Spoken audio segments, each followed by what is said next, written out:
So it's the 40th anniversary of 2112. Yes. Made by young men. Well, let's not beat about the bush here. The album that saved your career. Right. I think it's fair to say. Fair to say. A great statement, a really defining statement as well. As you've said before, you know, if we're going down the flames, they were our flames. Did it really feel that defiant when you did it, when you made the album? No, we didn't feel defiant making it. Yeah. We just figured it was kind of going to be our last hurrah. Yeah.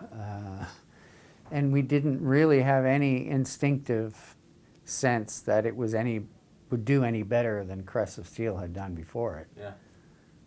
Of course, every record you make you think is better than the one before. Oh, you hope, yeah. But you're easily fooled by yourself because you can't really be that objective. But I think we had the feeling that it was a good record and we were proud that we were going out on a good record. But we had no idea that it would connect with people the way it did. Why do you think it did connect? Have you any idea? Or do you never tell your music? Because your music just goes out in the world and it does what it does. Yeah, I mean, it's hard to really know because you can't be on both sides of the thing. But my sense is that there was a lot of passion in that record. There was a lot of ferocity in that record, and it cut through. Yeah. And it had a sound that was really pretty different than anything else going on at that time.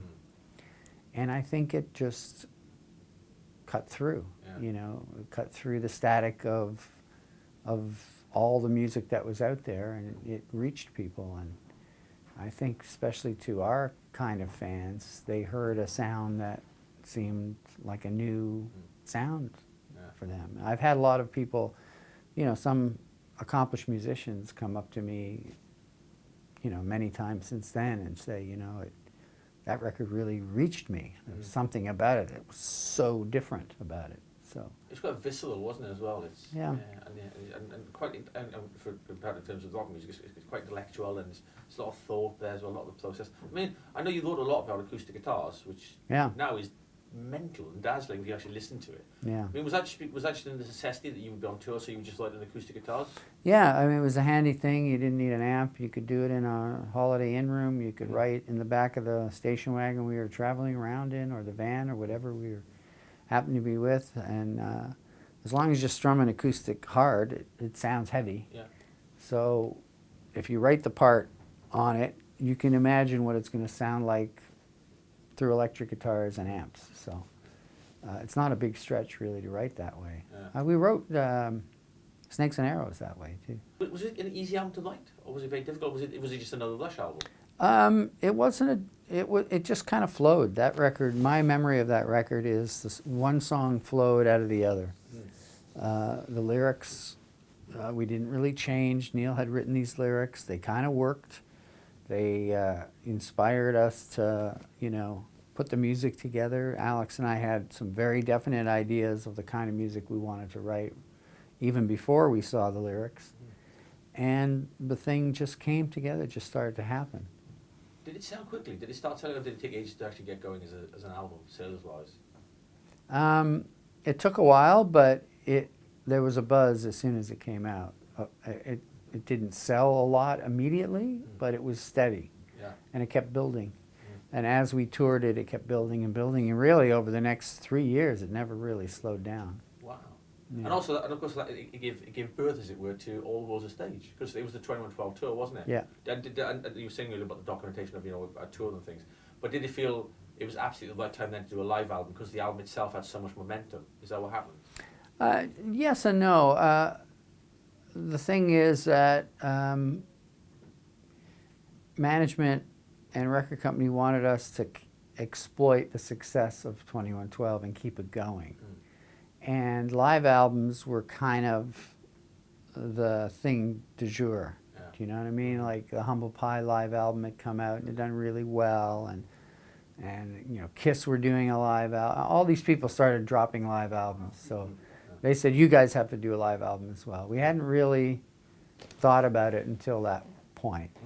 And then because we were playing 3 nights at Massey Hall in Toronto, based on the success of 2112, we thought, okay, that makes sense. Let's record our homecoming, so to speak. Yeah, yeah. And again, it just added to the canon. You became one of the kind of live album bands then, almost accidentally. Well, yeah, I mean, it just became a thing that we were going to do every 3 or 4 records, was make a live album. Yeah. And of course now DVDs are the other thing. Do you remember it changing you as a band in terms of like you actually had some money in your pockets and stuff? 'Cause obviously up until then you were massively in debt, weren't you? Yeah, I mean, we were still in debt, but we were paying it off. Yeah. And 2112 was helping us pay it off. How long did that tour go on then? For a couple of years? Yeah, was a couple of years. A lot of shows. I mean, do you look back on, because obviously you didn't get to play it fully live, did you, in its entirety, until many years later? Yeah, we played a big chunk of it originally, and then we revisited it in various forms through the years. Yeah. And I don't think we've, well, we did, yeah, I guess we did play it on the R30 tour. Yeah, in its entirety, yeah. And so I've got to ask you, this is quite an important question to me to go on that album. When they asked you to do the photo shoot, who suggested you all wear kimonos? Ah, kimonos. That's what they were. They were swish. You know, management people kept saying you needed an image. We were not very image oriented. So I remember we were in San Francisco and we were staying at the Miyako Hotel, which is in the Japanese part of San Francisco. And we said, okay, let's go buy some stage clothes and get an image happening. Yeah. And we just walked around the Chinese area and we found these kind of colorful robes and said, okay, let's try this. Yeah. And that's what we did. And but nobody told Alex to bring that hat with him. That was all his idea. I think he liked it. I think it suited him. Yeah. No, it's a good look. I mean, and then so looking back to it. It's not a good look. No, it's not a terrible. It's not a good look. But I still enjoy those photos. There's quite a bit of luge going on as well, especially on Alex. Was it difficult album to record, or was it because you recorded short bursts as well, didn't you? Especially then. No, yeah, no, it wasn't. It wasn't really difficult to record. It just kind of happened, that record. Yeah. Yeah. Does that happen often? Have you got another album that's comparable, or was that the one that really flowed? No, I don't remember it being much of a struggle. I remember it being pretty positive experience. I think we'd actually spent the most time we'd ever had to make a record, which is almost 4 weeks, I think, to make that record. Yeah. Permanent Waves was like that. It was a kind of a record that just happened, just flew out, right? Will there be another Rush album? I don't know. I hope so. No. I don't see why not, but I can't really say. I know that Alex and I have talked about getting together to write. Whether that will become a Rush album or whether it will become something else, I don't know. That's kind of up to Neil, I guess.